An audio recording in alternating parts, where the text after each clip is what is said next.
أعوذ بالله من الشيطان الرجيم.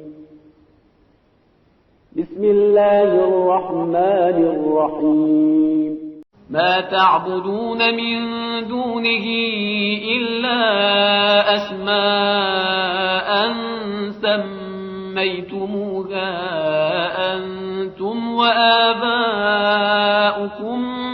ما أنزل الله بها من سلطان إن الحكم إلا لله أمر ألا تعبدوا إلا إياه ذلك الدين القيم ولكن أكثر الناس لا يعلمون يا صاحبي السجن أما أحدكما فيسقي ربه خمرا وأما الآخر فيصلب فتأكل الطير من رأسه قضي الأمر الذي فيه تستفتيان وقال للذي ظن أنه ناج منه اذكرني عند ربك فأنساه الشيطان ذكر ربه فلبث في السجن بضع سنين. بسم اللہ الرحمن الرحیم. رب اشرح لی صدری ویسر لی امری واحلل عقدۃ من لسانی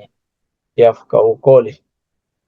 اب معاملہ یہ ہوا ہے کہ حضرت یوسف زندان میں چلے گئے ہیں، جیل میں. وہاں دو ساتھی ان کو مل گئے ہیں اور ان ساتھیوں نے حضرت یوسف سے کو نیک سمجھ کر نورانیت کو دیکھ کر کے سوال کیے. تو حضرت یوسف نے موقع کو مناسب جانا ہے، اس سے پہلے کہ ان کے سوالوں کا جواب دیتے اپنی طرف سے ایک پیغام پہنچایا ان کو، الہی پیغام. اور پہلا پوائنٹ ان کا یہ تھا کہ اب آپ مجھے بتائیں کہ ایک خدا بہتر ہے یا ہم کئی خداؤں کو مانیں.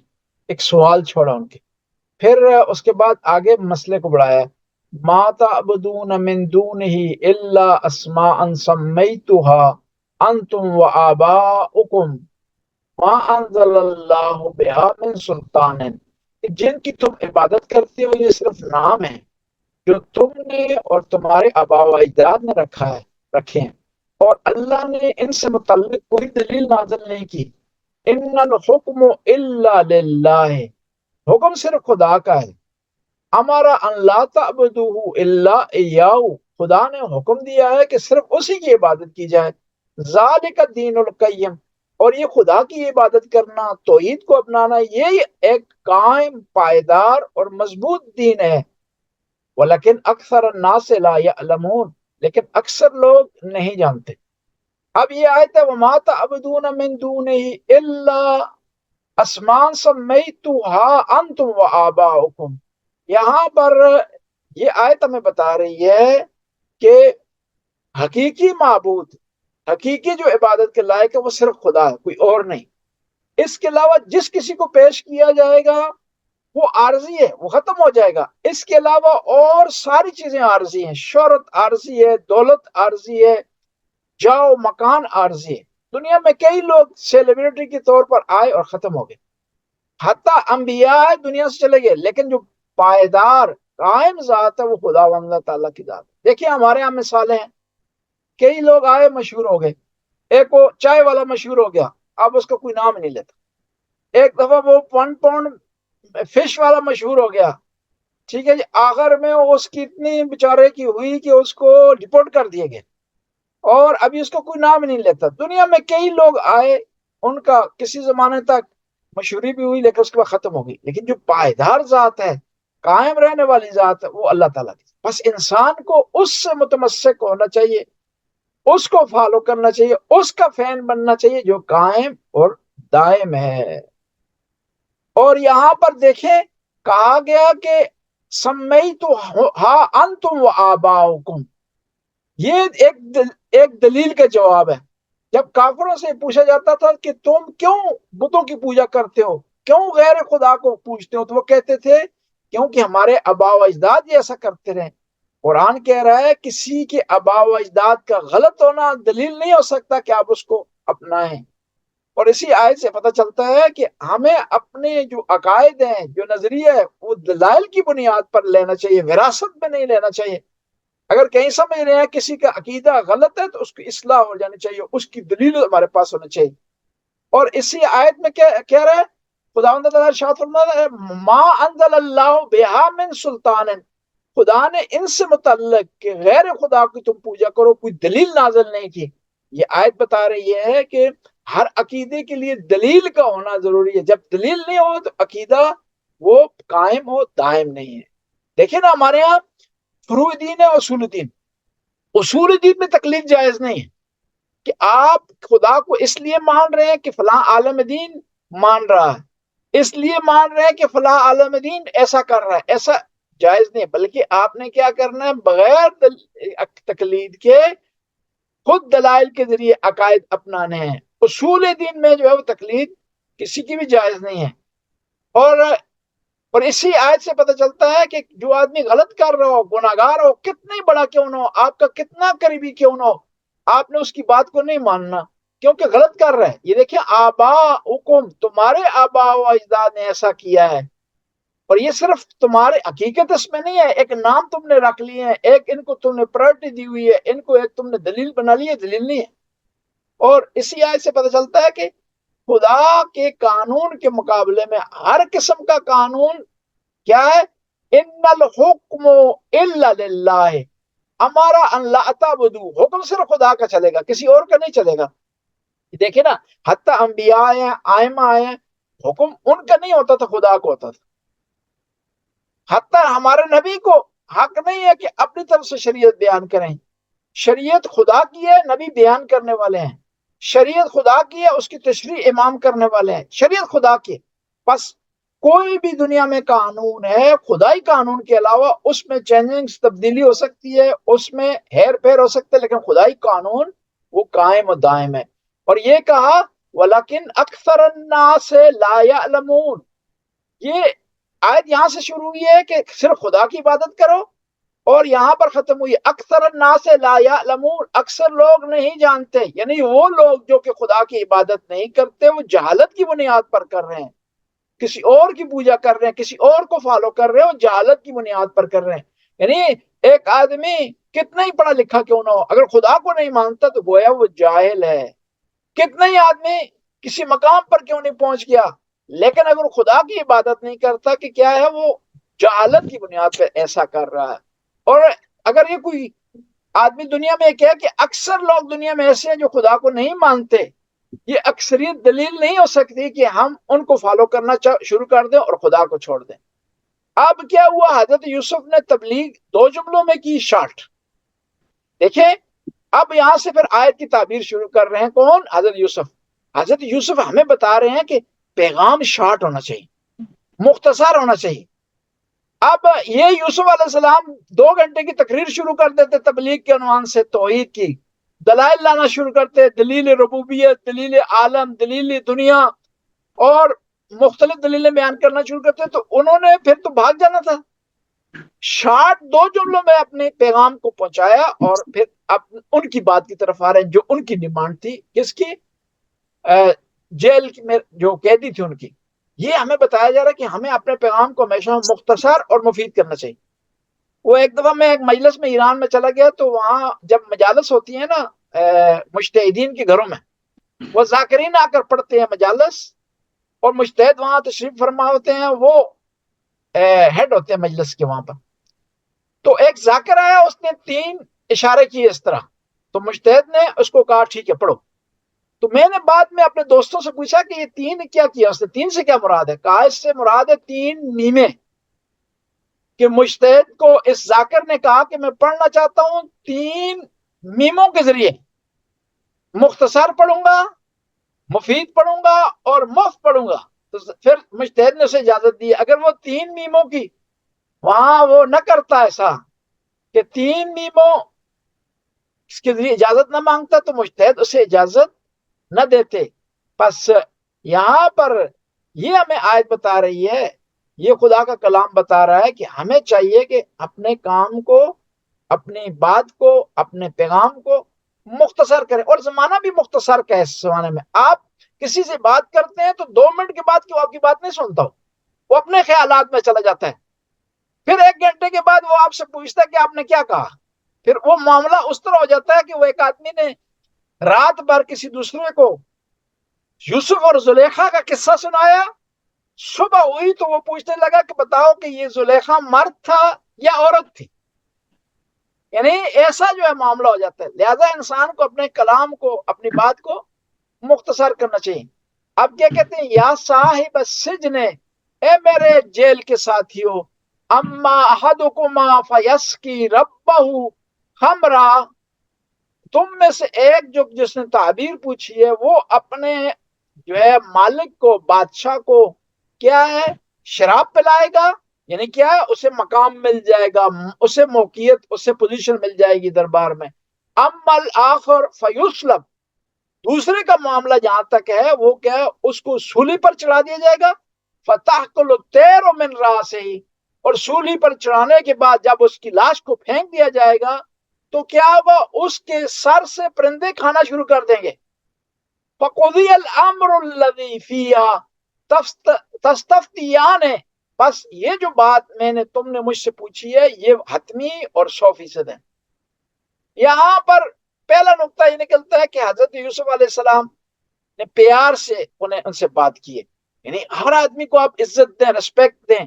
یہ نہیں ہے کہ اب وہ جیل میں ہے تو ضروری ہے کہ جیل میں ہر آدمی مجرم ہو، اور پھر یہ بھی ضروری نہیں ہے کہ مجرم سے آپ بدسلوکی سے بات کریں، سختی سے بات کریں، لو قسم کی بات کریں. سب سے پیار اور محبت سے بات کریں، اور جو پیار اور محبت سے بات کریں گے نا وہ آپ کو نقصان نہیں پہنچاتی، وہ گھاٹے کا سودا نہیں.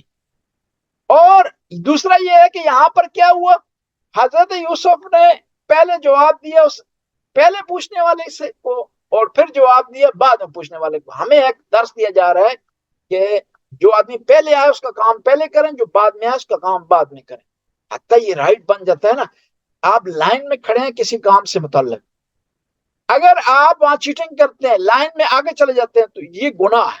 حتیٰ نماز میں جائز نہیں ہے. ایک آدمی اگلی صف میں بیٹھ گیا ہے آ کر جماعت میں، اب دنیا کا اگر بادشاہ بھی آ جائے نا تو اس کو پہلی صف سے وہ نہیں اٹھا سکتا، اس کی جگہ تبدیل نہیں کر سکتا.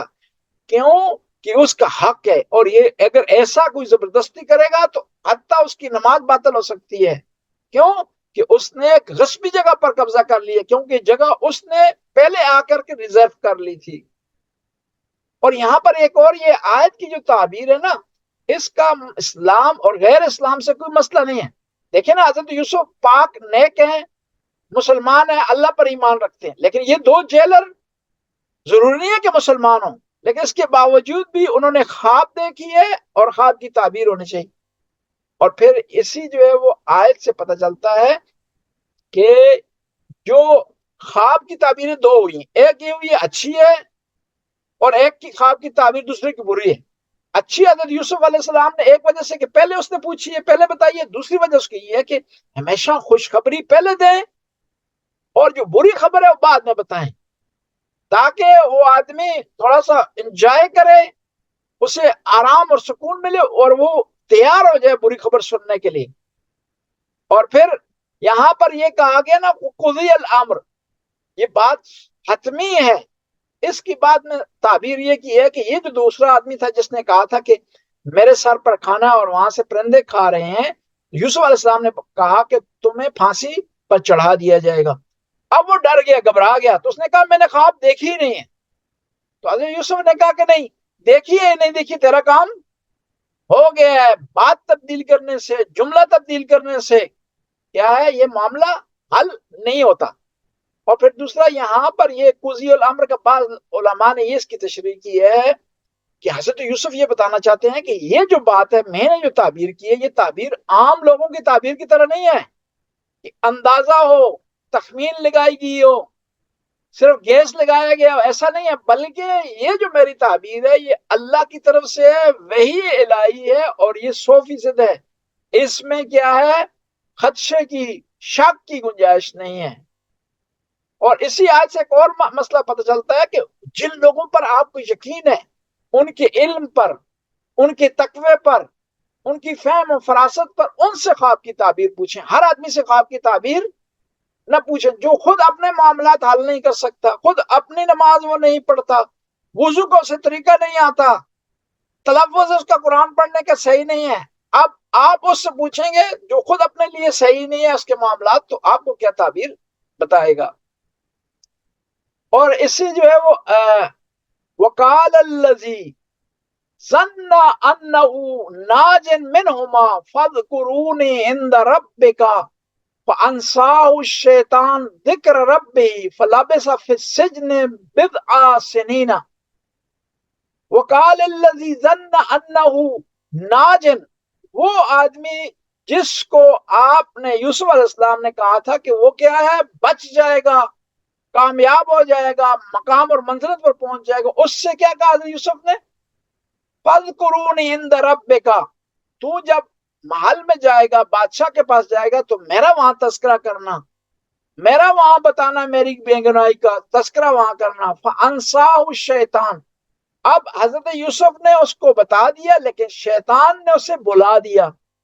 یہ معاملہ یوسف علیہ السلام نے کہا فَلَبِثَ فِي السِّجْنِ بِضْعَ سِنِينَ، تو اس کے بعد یوسف علیہ السلام جیل میں 7 سال رہے، بضع سنین کچھ سال رہے، حدیث بتاتی ہے کہ وہ 7 سال تھے۔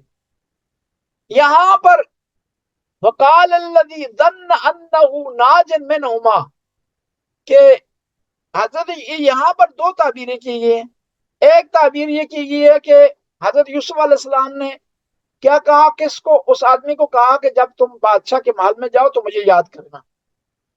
وہ بھول گیا، آیت کہہ رہی ہے وہ بھول گیا، یعنی اس کو بلا دیا شیطان نے اللہ کا ذکر۔ یعنی یوسف علیہ السلام کو یہ وہاں اس آدمی کو ریکویسٹ نہیں کرنی چاہیے تھی، اللہ پر توکل کرنا چاہیے تھا۔ وہاں پر انہوں نے کیونکہ اللہ پر توکل نہیں کیا، اس آدمی کو کہا ہے، تو اس جرم میں حضرت یوسف علیہ السلام ترک اولا کرنے کی وجہ سے کچھ سال جیل میں رہے۔ اگر وہ اللہ سے درخواست کرتے تو فوراً نکل جاتے۔ یہاں ایک حدیث بھی ہے، امام جعفر صادق علیہ السلام سے جو ہے وہ آئی ہے حدیث، اس میں امام ارشاد فرماتے ہیں کہ جب حضرت یوسف نے کہا اس آدمی کو کہ میرے متعلق سفارش کرنا اپنے مالک کے پاس، تو فوراً حضرت جبرائیل نازل ہوئے، کہا یوسف بتاؤ آپ کو خوبصورتی کس نے دی ہے؟ یوسف علیہ السلام نے کہا خدا نے۔ کہا آپ کی محبت آپ کے بابا کے دل میں کس نے ڈالی؟ کہا خدا نے۔ کہا بتائیں کہ جس کنویں میں آپ کو ڈال دیا گیا تھا وہاں ایک بہت بڑا پتھر کسی نے پھینک دیا تھا، اس سے آپ کو کس نے بچایا ہے؟ کہا خدا نے۔ کہا پھر کنویں سے آپ کو کس نے نکلوایا؟ کہا خدا نے۔ پھر کہا کہ زلیخا اور مصر کی خواتین کا جو ہیلا تھا، مکر تھا، ان کی سازش تھی، اس سے آپ کو کس نے بچایا؟ یوسف علیہ السلام نے کہا خدا نے۔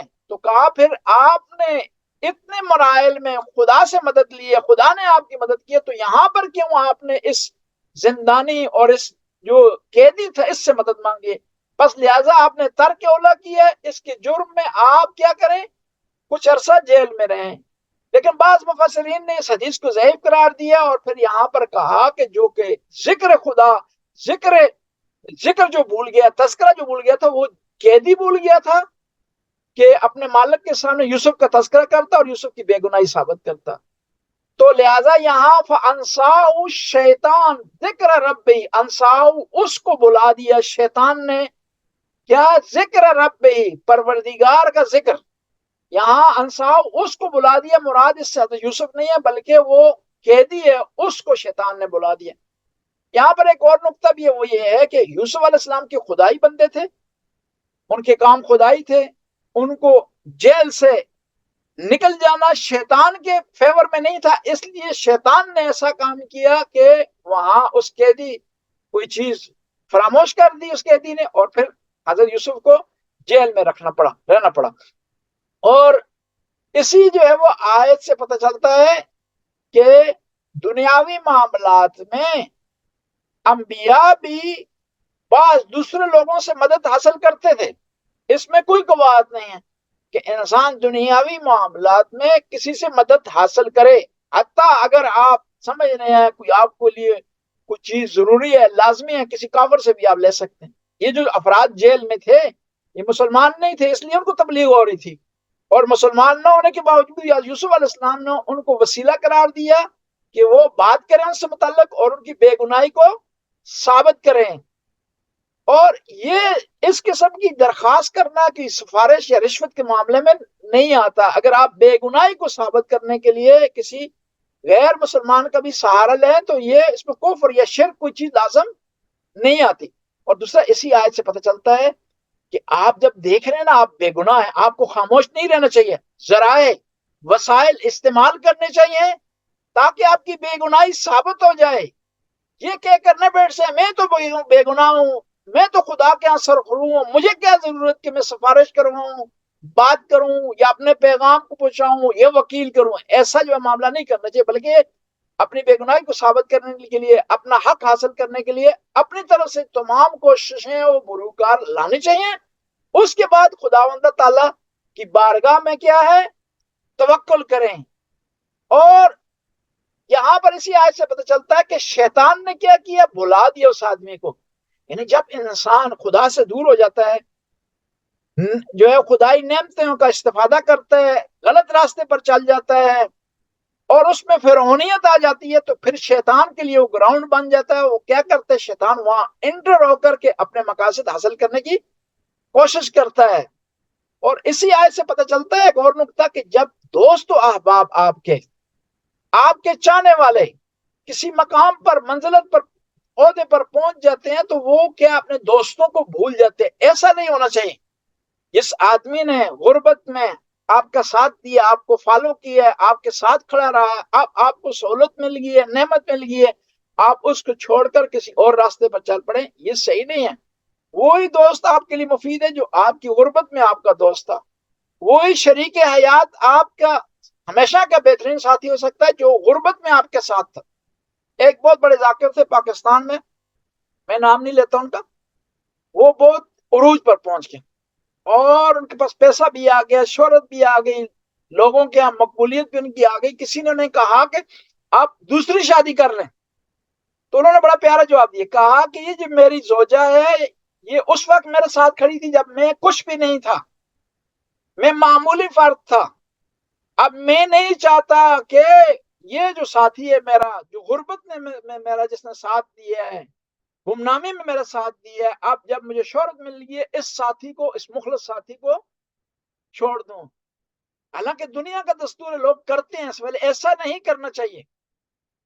اور جو ہے وہ اسی جو ہے وہ آیت سے پتہ چلتا ہے کہ انسان کو حتیٰ اگر جیل میں بھی ہے، جہاں لوگوں کا یہ نظریہ ہے کہ غلط لوگ ہوتے ہیں، برے لوگ ہوتے ہیں، گھٹیا قسم کے لوگ ہوتے ہیں، جرائم پیشہ لوگ ہوتے ہیں، وہاں پر بھی اگر آپ نیک اور پارسا ہیں تو آپ خدائی بات کر سکتے ہیں، خدا کا پیغام آپ وہاں پر پہنچا سکتے ہیں. یعنی آپ کو ماحول سے متاثر نہیں ہونا چاہیے، ماحول کو اپنے سے متاثر کرنا چاہیے آپ کو. یعنی یوسف علیہ السلام ایک ماحول میں چلے گئے ہیں جہاں خدائی بات نہیں ہو رہی، جہاں مجرم لوگ ٹھہرے ہوئے ہیں، وہاں کرمنل ہے، لیکن حضرت یوسف نے وہاں بھی اپنی طرف سے پیغام پہنچانے کی کوشش کی. یہ نہیں کہا کہ اب یہ جیل ہے، میں یہاں ایک ملزم کے عنوان سے آیا ہوں اور یہ لوگ بھی یہاں کرمنل ہیں، لہٰذا میں یہاں پر مجھے توحید کی بات نہیں کرنی چاہیے، مجھے جو ہے وہ اللہ کی بات نہیں کرنی چاہیے. بلکہ یوسف علیہ السلام نے کیا کیا، اس موقع کو فرصت سمجھا.